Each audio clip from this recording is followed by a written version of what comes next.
Welcome, everyone, to the Over Under Movies podcast, the show where we take a prominent figure or franchise in the world of filmmaking and ask the simple question, are they overrated or are they underrated? I'm joined, as always, by my co-host. He is the Megatron to my Optimus Prime. Oh shit, we're rivals? But we're Sometimes. actually besties if you watch the new one. Yeah, this, as we're alluding to here, we are talking about a Transformers movie to celebrate the release of Transformers 1, the latest installment in the Transformers franchise. Transformers franchise. This thing will not end. Transformers 1 is a prequel that's coming out. Everyone's so excited for it. It's getting pretty good reviews. It is getting good reviews. I do kind of want to see it. But we're not here to talk about Transformers 1. No, we're here to talk about Transformers 2. Transformers Revenge of the Fallen. In our infinite quest to put ourselves in as much pain as humanly possible with these overrated and underrated segments. We've been talking about doing a movie that we know is bad for a long time. Usually we end up doing like our favorites or stuff that we remember from or we chicken out. We do a movie that's like kind of not liked, but has like a vocal amount of supporters online. Yeah. Not a lot of people go into bat for the Michael Bay Transformers movies. No, and this one I think is especially egregious. For some context, this is probably my least favorite movie of all time. I love the first Transformers movie, and then I saw this one, and I have yet to see another installment of that franchise. There's been like 7 more since then, and I just have not seen them. Yeah, I'm curious. You mentioned that before off camera when we were talking. You said that you kind of liked the first Transformers movie, and then Revenge of the Fallen, which is the sequel, you hate a lot. What would you say like are the major differences between those that really like make this so bad for you? The first one is just I don't want to say it's a tight script because it is 2 hours 26 minutes or something. It's a tight 2.5 hours. But it is a typical hero's journey story that they go beat for beat, and it's pretty easy to follow. They have some side characters that I think are fun and likable. I think that Shia LaBeouf is good in the movie. I think Megan Fox is good in the movie. And I think that Optimus Prime, just like as soon as he starts talking, it's like, wow, this guy's awesome. And then in this second movie, it has the elements of those things from the first, except no one knows what they're doing. And it's just way too long and bad, and the story doesn't make sense, and it's loud. In the first one, it's kind of like cool, loud, and explosions. This one, they ramp everything up a little bit, and I think they're trying to be like, you know, you paid money for a movie ticket, we're going to give you as many explosions as we can, and that's just it did not appeal to me. None of the jokes landed in the second one. I thought the jokes were funny the first time around. Transformers 1, or the first Transformers movie, I find it very charming. I think it's a little juvenile and a little stupid, but overall it's like a sleek movie with cool effects and likable characters. And in the second one, I think it's hateable characters and just awful. What are your thoughts, Dylan? Well, we rewatched Transformers Revenge of the Fallen for this podcast, and I will agree, it's too long. It is definitely not paced very well. It's almost like they were like, hey, we got an extra budget on this movie. Let's add a whole other sequence or two in here for no other reason. And because of that, yeah, it does feel like it's just too much by the end of it. If you were to make this like an hour, 40-minute movie or something like that, and you were able to build up the characters more, and then you had that final sequence in Egypt, I feel like maybe people would receive the film a little differently. It's possible. The Transformers films in general have always been considered style over substance. It's not really much of an argument to say, like, this is really good CGI. Yeah. It's very good looking CGI. It looks realistic. I can't argue with you there. Almost to a fault. I think the CGI in this movie looks better than like current day MCU stuff or like a lot of the blockbusters that we're getting today. I do have to give it credit where credit is due. It looks good. The transformations are kind of cool. It's not worth it though. And so if you're judging the movie off of what are the goals that this movie set out to reach, number one for Transformers movie is to be a big robot action movie. Well, it's to be a commercial and sell toys. Yeah, that's true. This is all an adaptation of a toy series. that they're trying to sell toys for. I mean, I'm assuming that they've sold Transformers toys really well off these. They had to have been successful. Absolutely. I wouldn't know. We were in high school when the first one of these came out. Yeah. Transformers Revenge of the Fallen came out in 2009. So that was like right when we were in high school. Yep. So we ostensibly weren't buying action figures. I think if I had money, I might have bought an Optimus Prime toy after the first one came out. I didn't though, but no, these sold well. But yeah, this movie is directed by Michael Bay. He did the first 5 of these movies. He did Transformers, Transformers Revenge of the Fallen, Transformers Dark of the Moon, Transformers Age of Extinction, and Transformers The Last Night. The last one came out in 2017. And then they also did Bumblebee, which is not directed by him, and Transformers Rise of the Beasts, which came out in 2023. Yeah. Which did not make a lot of money. And so I don't know if we're going to see another one of these movies Yeah, it's interesting. anytime soon. This is like a franchise that was a tentpole and that Hasbro and Paramount really counted on to be like, this is our Star Wars. But I think it does go to show that if you just keep making bad movies, eventually people stop coming. Yeah, eventually people stop caring, for sure. The first one had a budget of $150 million, and this one got bumped up to $200 million. So and the rest of them are around that 200 neighborhood after that. So very clearly, they saw like a budget number that they were comfortable with Michael Bay. Honestly, $200 million is like on the lower end of things for like blockbusters nowadays. And like I said, the CGI is really good. This is one of those cases where like you're like, oh my God, how'd they spend that money? I feel like we know what they spent the money on in these movies, at least. Yeah, it's the CGI. Well, I don't know. A lot of the money probably went to the stars as well. Michael Bay probably took a big cut. What's interesting about these movies is like, what's the star power in this exactly? So Mark Wahlberg is in some of the later movies. So there's like your big movie star, but like is Shia LaBeouf like he's not an A-list movie star. You know, this kind of turned him into one for a hot second, being in the first and second and third Transformers, and then he got to be in Indiana Jones, but then obviously he had some problems and he was no longer a bankable blockbuster star after that. But I get what you're saying. Like Shia LaBeouf, Megan Fox, they're the leads. Yeah, this is ostensibly like the peak of both of their careers. Right. But no, they're like both of these movies, the first and second Transformers, they still have pretty big actors in smaller parts. Like Bernie Mac shows up for no real reason in the first Transformers, and it's great. Jon Voight is in it for some reason. Anthony Hopkins is in The Last Night giving a Transformers exposition. It's so silly. As like they must have backed the truck up to get Anthony Hopkins in that movie. Jesus Christ. Yep. But yeah, I guess the budget probably does go to the really good effects. I just hate giving this movie any kind of credit for anything that they do, because ultimately, part of the reason why this movie is so bad is due to the writer's strike, like the 2006 to 2007, I think, writer's strike. They said that they didn't have the script done and they had to get the movie out by a certain release date, and that Paramount was being non-flexible about it. So Michael Bay had to start shooting before the story was finished writing. That's always crazy whenever I hear about stories like that, where they're like, oh, we started building the sets and getting everything ready before we even really knew the script yet. Yeah, and it's like, what are you even building? Like, it's especially it's egregious when it's like such a big budget movie too, because then you're just like lighting money on fire for no reason. And that's exactly what happened here. Like, yeah, they made some cool designs, had good effects, but what's it in service to? Nothing. Yeah, so the plot of this movie is that Megatron is destroyed at the end of the first one. So it's like, okay, who's your new big bad going to be? The big bad of this is a Decepticon called the Fallen, and he is a member of this group of like ancient Transformers that are trying to, I think they're trying to like terraform Earth or something like that, right? Turn it into Cybertron? They're trying to, I think they're trying to harvest energy from planets. That's right. They harvest like suns, I think, right? Yeah, I think this is their sun. They're not supposed to do it if a planet.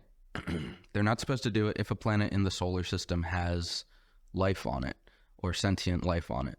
So the other members of this group, all of them are primes. So that's, I guess the Transformers have some sort of caste system where if you're a prime, you're at the top. Yeah, I'm guessing that's a rank and not like his family or something like that. Right. It's I think depending on the continuity, it's something that can be bestowed upon you. Because in the animated cartoon movie, Hot Rod becomes Rodimus Prime after Optimus Prime dies. But anyway, yeah, so there's like 7 primes or something that come to Earth, and then one of the primes is like, I don't care if this has life. I hate humans. Let's eat the sun anyway. And the 6 other primes sacrifice themselves to lock the matrix of leadership in the matrix of leadership. And the matrix of leadership is what turns on the sun harvester, but can also bring people back to life. They should have called it the MacGuffin of leadership. In the original cartoon movie, the matrix of leadership, I think, is what needs to be bestowed upon you to become a prime. So when Hot Rod receives the matrix of leadership... Okay, so this is not an original movie MacGuffin that they invented. This is from the lore of Transformers, to my understanding. So deep. Yeah. It's like Tolkien. Yeah, except it has nothing to do with what the Matrix of Leadership was originally. They just used the words. There's always a MacGuffin in these movies. I don't know. I've only seen 2 of these movies, but in the first movie, it's the Allspark, the cube, and that's super. They're like, this is the most important thing ever, and then they're like, in the second movie, they're like, actually, there's another really important thing. You know what's crazy? This is even more important. All right, keep giving us the synopsis of this movie, because I can't. So anyway, Shia LaBeouf's character, Sam Witwicky, is now going off to college, and they basically, this character does not need to be in this series anymore. He really doesn't, but they're like, we need to get him back in somehow. So he starts having these visions from, I'm guessing he touched a piece of the cube. A piece of the Allspark happened to be in his clothes from 2 years ago. So when he touched it, he starts having visions. He starts having visions, and those visions are leading him to the matrix of leadership, ostensibly. Right. And then Megan Fox, his girlfriend, is still around, but she's not going off to college with him. So he goes to college, and there is some Decepticon hybrid woman that like stalks and tries to sleep with him and then tries to murder him. And he also has a buddy. I don't know what his buddy's name is. The guy that he is running some sort of like online like database of alien stuff. Like they're tracking alien occurrences across the world. And he's like a conspiracy theorist. He's a weirdo, and nobody believes him. And of course, his roommate is a guy that has actually interacted with all the alien robots. So it's really good. It works really well for everyone. And also hilarity ensues because Shia LaBeouf's parents are back, and they're all goofy and shit. Yeah, they try and cram in a little bit of like college comedy. So they're like, what if your parents were visiting college and they accidentally ate a pop brownie? That'd be so funny. Yeah, totally things that have happened in college. It's not funny, and it's bad. It's very bad. The college stuff at the beginning of the movie is like, that's your first red flag when you're like, oh, they're sinking to a whole nother level of awfulness. Yeah, it's excruciating. Also, not to cut off this, it's going to take a long time to summarize this movie, but the movie actually opens with the soldiers from the first movie, led by Josh Duhamel's character. Tyrese. Yeah, and Tyrese is back too for this one. Tyrese, hope you're doing all right, man. Tyrese was recently arrested due to right. not paying his child support payments. You would think after being in so many of these movies, it wouldn't be a problem to come up with. I guess the residuals for Transformers are not good. That can't be true.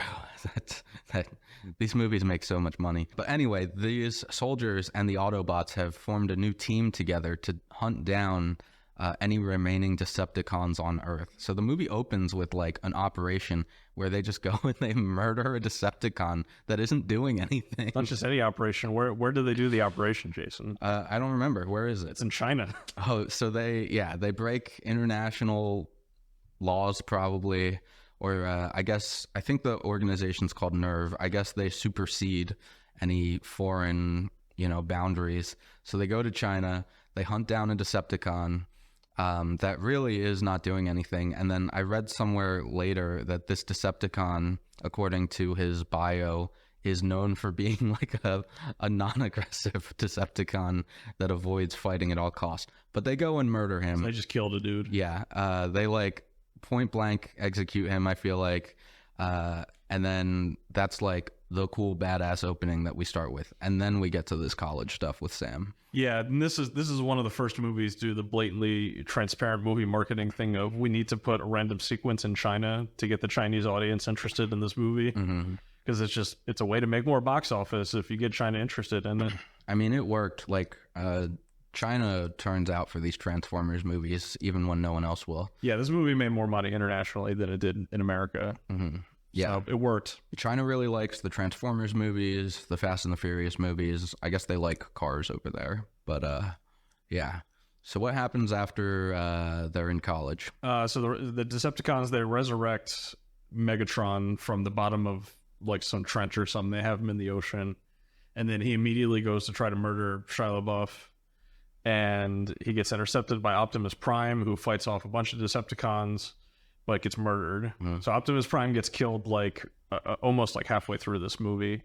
And you're like, oh no, Optimus Prime is dead. And you're crying in your seat. Right. What are they going to do now? And then what do? They hit up, what's his name? John Turturro from Big Lebowski. And he's got to teach him bowling. No. They go to the Air and Space Museum in Washington, D.C. Right. To find some ancient Decepticon who is too old and is over this shit. Yeah. He's just like me for real. So they find a guy named Jetfire. They're able to bring him back to life with, I don't know, some sort of MacGuffin. I think it's the piece of the Allspark. I think the Allspark makes things come to life or turn to Transformers. Right. But apparently Sam can't use that on Optimus because later he has to go get the Matrix of Leadership. He can't use that on Optimus because we need the movie to be 2.5 hours long. Yeah, so they go and they bring Jetfire to life. Jetfire is a former Decepticon. He's a defector, and he's basically an Autobot at this point. And Jetfire has the power to teleport people. So he teleports them to Egypt. Teleports them to Egypt. And he tells them to go get the Matrix of Leadership. And it's over there somewhere. Yeah, he just points them. He doesn't teleport them where they need to go. He teleports them miles away. So that they have to continue their journey. And they're in hiding. They're fugitives. I don't know. Then the movie keeps going. What happens next? Well, they get the U.S. military on board because I'm guessing this is a movie that had a lot of marketing stuff with the U.S. Army or something like that. So they scramble the jets. They get all the military guys out there to Egypt. There's so many scenes of scrambling the jets. In the last 40 minutes of this movie, it's just a big dumb fight scene in Egypt. Yeah. It's just like rockets and Transformers, and there's a giant construction Decepticon that shows up and he's trying to climb up a pyramid. Yeah, and he has a scrotum. He has a scrotum that has to be shot by a laser gun from a ship that's in the nearby sea. Yep. They have like a rail gun or something like that. Yep. None of it's important. Nope. Anyway, they use the Matrix of Leadership to bring Optimus Prime back to life, and he immediately kills everybody. Yeah. He just goes, time for the movie to end. And then he kills the Fallen, and then Megatron runs like a bitch. Yeah. And that's the end of the movie. Yeah. That's it. Yeah. We should also note that there are two cars named Mudflap and Skids, and they're very controversial for being racist caricatures. And they're awful. Honestly, not as many like gay jokes or stuff like that I would have thought would have been in this movie. Yeah. I'm sure like if we had watched all 5 of them in a row, we'd probably catch a lot of stuff that didn't age well. Yeah, I'm sure there was some. I think in the first one there was some even, but yeah. But overall, yeah, the main gripe I have with the movie is that it just feels very cumbersome to watch because the plot doesn't feel like it's really moving forward, and the action sequences they're so weird to analyze because it looks really good, and you would think that because it looks really good that it would be really good. Because a lot of the transformations and because a lot of the movements are so detailed and specific that it kind of just all blends together in the finished product. And so there's a lot of like fight scenes where you'll see like 2 Transformers like rolling around or something, and you can't tell what's happening. Yep. Because either like they're blending in with the background, or like they just have too many like spitting and like moving parts on them and shit that like you can't tell what's happening. That's what makes Optimus Prime cool, or like Bumblebee cool, because they're like really bright primary colors, And so you can always tell like what is happening when they're doing fights. Yeah, who they are, what they're doing. But yeah, in this one, there's just so many robots and so many military guys just kind of shooting. And, you know, all the human actors, they don't know what they're shooting at when they're... Yeah, they're looking at tennis balls every single scene. Yeah. It just doesn't work. Like, you come to these movies to get some good action, right? Like, you want to turn your brain off. That's fine. You don't even have to have a very good story. The first one doesn't have, like, an amazing story. But there's scenes that make it worthwhile. And this one, it's just like, it's painful to watch because it's just loud and dumb. Yeah, this movie doesn't succeed even a little bit in making you care about the human characters. Whatever type of subplot they're trying to give Sam and Megan Fox, where they're trying to like rekindle their relationship or something like that through this whole ordeal, it just falls flat. And like, you don't buy for a second that these two are actually into each other ever. Because you look at Megan Fox and you're like, this is the hottest person who's ever lived ever. And Shia LaBeouf, like, he's not a bad looking guy. He just looks like a dude. He looks like a normal dude. Yeah, I bought into the love story in the first one because I think he was kind of like an awkward but charming protagonist. In this one, he is really annoying. A lot of the acting that Shia LaBeouf is called on to do is like just spazzing out. He's very quippy. Yeah, just not fun to watch. So anyway, so this is your least favorite out of all these. Have you seen all these Transformers movies? No, I've only seen the first two. I stopped after this one. So it's possible that if we watch Dark of the Moon and, you know, the other ones, it's possible this would not be your least favorite. That would be terrible. I will say, I saw it last night in theaters. I did not pay money for it. I think this was the Movie Pass days. This is what, 2017? Yeah, I think this was Movie Pass days. That movie is horrible. Optimus Prime gets like a cool medieval sword. How can it be bad? And it's bad. That's unfortunate. And I guess the Mark Wahlberg ones might be worse than these because, like, at least these movies have a little bit of camp to them.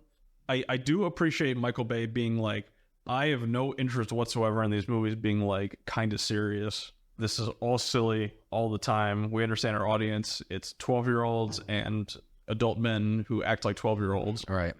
By the time they get to like those later ones, they're trying to get a little bit more serious with it. Yeah, I don't think they land at all. Do you think that the Transformers series in general, like, could come back around? I didn't see the Bumblebee movie with Haley Steinfeld. People say that one's good. People say that one's like actually a good movie. And I think that makes sense. Part of what makes the first one good is because it's kind of like, you know, someone meets this alien and then they have to like look out for them. You know, it's kind of like an ET situation or like Iron Giant. Yeah, or even Small Soldiers. It's that type of thing. So when you have that element where you, as a human, especially like a teenager, you have to protect this alien or whatever that you find, and then that alien in turn protects you. That's a good formula for a story. People love E.T. You know, it's Spielbergian. So if you lean into that, you can get people to care about your human characters again. But this type of thing, it's just nonsense. Yeah, because that's the tricky thing. The new Transformers 1 that is currently in theaters, that, from what it seems like in the trailers, is just fully Cybertron stuff. There's no humans. Yeah, it could be cool. I mean, it's getting good reviews, like you said. The trailers didn't impress me, but like, I think it looks fun at least. Yeah, the voice cast is like filled with like A-list people. Like Chris Hemsworth is he Optimus Prime? Yeah. Like, and that was the red flag to me, where I was like, oh, this is gonna be like one of those animated movies where they just get a bunch of celebrity voices in there to try to break even on their budget. Yeah. But I mean, if it's good reviews, good for them. That'll be interesting to see if the series makes that transition to animated. They're gonna have to run into the issue of, if that movie makes good money, are you gonna make the sequel Transformers 2? That would be funny. I mean, it's interesting. I guess it's going to be a pretty hard reboot if it's successful and they decide not to do any more of the live action movies. But I have a feeling they'll go back to the live action. They made way too much money. This series, between the main 7 Transformers movies, they had a total budget of $1.3 billion, and they grossed $5.3 billion. Between the 7 of them. Yeah, that's a lot of money. It's an absurd amount of money. That, especially a company like Paramount, like, I mean, is it Paramount that's looking to merge with Max for their streaming? I think I have heard that. Yeah, Paramount's they have it rough right now. They're really trying to push out some new Avatar content because they know people like that. And they signed a big deal with the South Park guys, and they were like, please give us more South Park. It's the only thing people watch. And there's this. You know you're in a dark place when you're like, please, Trey Parker, Matt Stone, we need you. You're our moneymaker. Yeah, they gave them $900 million. Jesus Christ.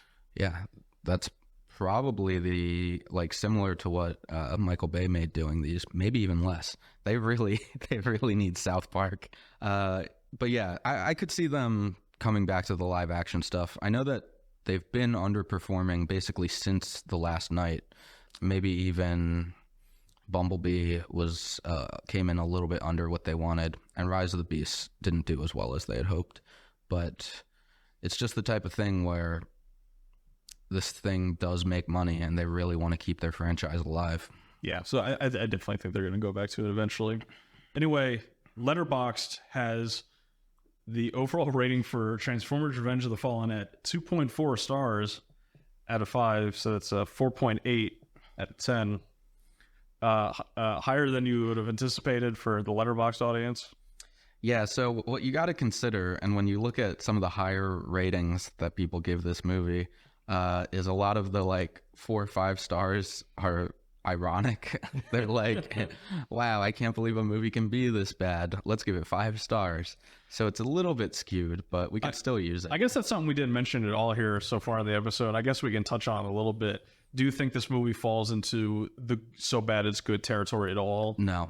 Just no, absolutely not. No, it's just a bad movie. And why is that? What makes a so bad it's good movie? You have to laugh at stuff. Some stuff should be intentionally funny, and some stuff should be unintentionally funny. I just didn't find any real humor in this that was funny. Also, I think it's hard to be so bad it's good when you have a $200 million budget. You kind of don't get that buffer of being able to say it's bad, but at least it's fun. Because no, you spent so much money making this thing, you should make it good. Yeah, I think the main ingredients for a so bad it's good type movie is, number one, it has to do with what the filmmakers were going for. It has to be a film that the filmmakers were taking seriously and they wanted to be received seriously. And if the movie instead is a movie that people are laughing at due to it looks so serious and the filmmakers are taking it so seriously that it comes back around and becomes entertaining because of that, that's how you get it so bad it's good type movie. That's how you get The Room. Because Tommy Wiseau was taking that movie incredibly seriously, and he thought he was making his opus or something like that. And people were like, this is a giant can of garbage, and it's hilarious, and this guy's got a weird accent. That's how you make it so bad it's a good movie. So I would agree that this does not fall into that category. I don't know what kind of masochism you have to have to watch Revenge of the Fallen as your so bad it's good, guilty pleasure. But, to each their own. Yeah, I mean, a lot of people who like these movies, they really do just show up for the action and they like it. And, no fault to them, I guess. But yeah, this is the ultimate just watch a 5-minute sequence on YouTube if you really like the robot fights. Just do that instead. Yeah, and I don't even like those parts. The movie has a 20% on Rotten Tomatoes, so a little bit more in line with, I think, what we expected. Not the lowest rated movie of the Transformers films. I think The Last Night has lower than this. Yeah, Last Night's pretty bad. I think Age of Extinction even might have lower than this. So if you're really telling me that those movies are worse than this, I can't imagine. So Dylan, why do you think this movie is underrated? Transformers Revenge of the Fallen is underrated. Well, number one, it's not the worst Transformers movie in the franchise. Okay. So we'll give it that. That's something. Number two, this movie made a shitload of money. And if a movie made a lot of money, listen, if you're an investor, if you're an executive at Paramount, that's a success in our book. This movie had a $200 million budget. It made $836 million worldwide. Whether or not it's a good movie is a whole different discussion, right? I agree. Movie's too long. Movie has legitimately great CGI. I think it has pretty good sound design as well. I think the sound and the visuals put together really make it really pop on screen that those Transformers are actually there.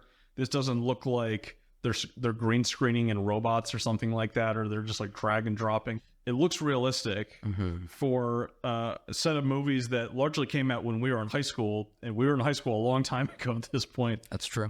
The visuals hold up really, really well, which is, something to be said. That's all I got. Movie made a lot of money, has good visuals. I like the sound. It's got a great Linkin Park song at the end of it.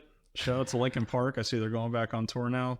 Yeah, okay. I do have to give it credit also for having Linkin Park on the soundtrack. The Linkin Park song is worth half a star on your Letterboxd review. I gave it half a star, so it's just for Linkin Park. For Linkin Park. It's for the last 10 seconds of the movie before the credits. Yes, exactly. As Optimus Prime is doing voiceover as the intro to Linkin Park is going on. Yeah. It hit harder in the first one, but it's still good to end your movie with Linkin Park. Okay, that's all you got? Yeah, what is like the overrated argument though? Because like you were saying, Rotten Tomatoes, it's like a 20%, right? So the overrated argument's got to be like, this is bottom of the barrel. Yeah, so. it is. Too many people saw this movie. You know how sometimes we're like, this is underrated because not enough people have seen it. I'm pretty sure I saw this in theater in high school. I saw this in theaters in high school too. Too many people saw this. You shouldn't have seen this in theaters. You should not have given this your money. That is a regrettable thing. It led to more of these movies being made in the same style because a Paramount executive said, hey, you're doing something right because we made money. So yeah, the next one made even more money. The next two movies in this series, they broke 1.1 billion. Yep. People really like just seeing cars crash and explode and stuff. That's not really for me. I think it works to an extent in the first one. But if that's all that your movie has, you should at least make it good. And as we were saying, like, the action in this movie is not good. There's too much happening. It's hard to follow. It's not clear. And it's just not fun. This really is bottom of the barrel type stuff. They didn't finish the screenplay before they started shooting on a $200 million budget. It's almost irresponsible, honestly, to make a movie this bad with that much money. I found that there was no real thematic elements that resonated with me. In the first movie, they kind of say that humans are sentient, so the Autobots have to protect them from forces that they can't protect themselves against, and that freedom is the right of all sentient beings. I think that's like nice and thoughtful, as thoughtful as you can get with like a dumb action movie, and this movie doesn't even have that. This movie has a little bit of, I don't know if it's like an immigrant type subplot thing where they're trying to basically kick the Autobots out of Earth, and the United States military is like, oh, we're gonna deal with our problems ourselves. The Decepticons are going after you. They're not just trying to go after Earth, which is wrong. But, right. That's the only somewhat interesting thing they go after from a thematic standpoint. Yeah, I guess they try. It's not very well done. It's not very clear. The movie takes too long. There's no redeeming elements to this movie, in my opinion, except for the CGI and the Linkin Park song. So if you give both of those things like half a star, so you're not into the hot lady that turns into a robot. You're not into that at all. No, I didn't think that was good. Sure, that did it for some people. Some people that was worth the price of admission. When her tail came out, yeah, they were like, "Let's fucking go." And I think her tongue like extends too, right? Yeah, that probably was. I'm sure there were some Tumblr posts back in the day. Maybe, sure. Yeah. There's also like an RC car that humps Megan Fox's leg at one point. All the humor is so juvenile and does not work. It's so bad. So yeah, there's a handful of things that are good, right? CGI, Linkin Park. But that's it. And even at a 20%, that's just way too high for this movie. It's not a 20% movie. It's maybe a 5 to 10% movie. And yeah, thus it is overrated. Yeah, it's really bad. This is a particularly bad movie. I mean, to our own credit, we specifically picked this one as one that is like a red flag. This is the first indication of this series is going to go down a dark path. Yeah, that's the thing. I think maybe part of why I hate this so much is because I do like that first movie, and I think this could have been a good franchise. But as soon as I saw that second movie, I was like, never again. This movie was the arbiter of things to come. Mm-hmm. It's kind of like the perfect encapsulation of like a bad blockbuster film. It's because Dark of the Moon is bigger and dumber. Dark of the Moon has a sequence in I think it's in Chicago at the end of the movie where they go 9/11 times 10 in Chicago at the end of that movie. It's so weird. Yeah. But yeah, I just don't think this movie has anything going for it really, and that it's really hard to make any argument that it's underrated. But we picked this one on purpose, like Dylan said, and I'm kind of glad we did it. It's been kind of fun watching it and then talking trash about it. I haven't seen it since it was in theaters, so I'm glad I got the opportunity to do it again. Yeah, and the Transformers movies are kind of a look into something we kind of don't really have as much anymore, where, you know, it used to be a thing that you'd have these big dumb action movies that made a lot of money. And now it's like they do big dumb action movies that don't make money. Yeah. I mean, by comparison, Deadpool and Wolverine is the biggest success of the year this year, right? Mm-hmm. I think it just crossed $1.3 billion at the box office. So it made a little bit more than what these Transformers movies made. And I would say from a quality standpoint, I mean, it's a better movie for sure. But it's crazy that, like, outside the MCU, we don't really see stuff that can compete with, like, these type of numbers, these movies that came out, you know, 15, 20 years ago. Yeah, I know we were hoping that, like, Dune 2, which is like a smart action movie, would cross that $1 billion line. Did it ever hit it? I don't think so. Yeah, I don't think so it got either. Close. So stuff like Dune, stuff like Furiosa, the type of stuff that, you know, more movie people go to bat for, they don't make the money that this movie makes, which is unfortunate. But now the craziest part of the box office this year is Inside Out 2. Yeah, that made a ton of money. I think it's the highest grossing animated film of all time at this point. It's kind of crazy. I mean, it's an okay movie, but yeah, I guess kids really resonate with that one. And so I think if the Transformers movies are an indication of anything, it's just like, if you can make movies that will get, you know, kids to the theater and get kids to drag their parents to the theater, you're gonna make a ton of money regardless of your film's quality, which obviously is not like a very good lesson to learn if you're people like us and you want to see good movies. Yeah. But it's a thing, and movies are expensive to make, and so you need money to make movies, and it's just a side effect of that. Yeah, I'm trying to think if there's any comparable, like, non-MCU franchise that's running right now. I guess those Fast and Furious movies are still going. They probably have comparable budgets and expected box office returns, but those are kind of dying off as well for that franchise. So you're right. This is like, it's of a different era of theater going, where you could make these bad action movies and people would turn up for them. And, you know, the first Transformers came out a year before Iron Man. Mm-hmm. So this is like, you know, this series started around the same time that the MCU did. Yep. Obviously, the MCU is still going, but yep. Yeah, what a crazy time that must have been in the box office, like, thinking back on it, like, just how much money was being thrown around back then. Yeah, and we got, like, some interesting blockbusters out of that era. Like, it started the MCU, which obviously changed movies forever, but Transformers was massively successful. Those first 3 Pirates of the Caribbean movies, I would say, are similar in terms of scope and budget and box office. It was kind of a cool time to just be making big movies and make money from it. Yeah, so anyway, Transformers, Revenge of the Fallen, don't go see it. Yeah, I saw you give a little thumbs up and I was concerned. Yeah, don't see it. See the first one if you want. Are you a fan of any of the Transformers animated series from back in the day? I never really watched them, but I did watch the, like, 1980-something animated film that's like a continuation of maybe the first or second. I was going to say, it feels like something that would be up your alley. Yeah, I mean, I like old cartoons and stuff, but that stuff came out, like, before we were born, so. Yeah, this is an old franchise. Yeah, there was, like, some series that started, like, and ran on Toonami and stuff when we were kids, but I never watched those. But yeah, that'll be it for our discussion of Transformers 2, Revenge of the Fallen. Let us know, did we get it wrong? Maybe we're missing something, and Transformers 2 has some redeeming qualities. That if you're a Michael Bay defender, show yourself. If you're Michael Bay, hop in the comments, let us know. Michael Bay has apologized for this movie, by the way, as has Shia LaBeouf. They both blamed just like the lack of screenplay being done on why this was bad, and then they promised that Transformers 3 was going to be better. Spoilers, it was not. But yeah, we're done talking about this. So check us out on Spotify and Apple Podcasts, wherever you get your pods. Hang out with us on Discord. Check us out on Patreon.